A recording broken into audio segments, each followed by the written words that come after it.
Modals in the passive voice. What are modal auxiliary verbs? In English grammar, a modal is a verb that combines with another verb to indicate mood or tense. A modal, also known as a modal auxiliary or modal verb, expresses doubt, certainty, possibility and probability, obligation and permission, or lack of these. Characteristics of modals.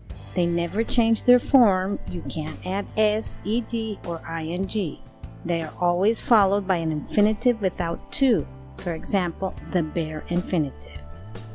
They are used to indicate modality, allow speakers to express certainty, possibility, willingness, obligation, necessity, ability.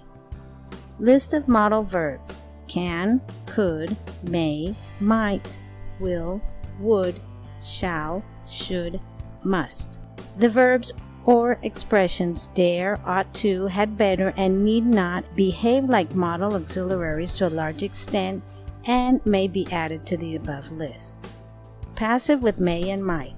Let's look at some examples. Active: our English teacher may give an exam today. Passive: an exam may be given by our English teacher today. Active: Juan might give them some information about the job. Passive: some information might be given about the job by Juan. Or passive 2, they might be given some information about the job by Juan. Passive with should, would, and could.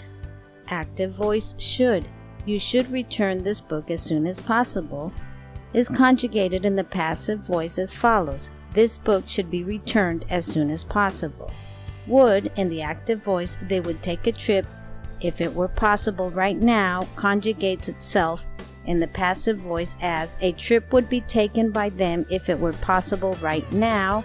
Finally, could, he could organize a party with you, is conjugated in the passive voice, the party could be organized with him.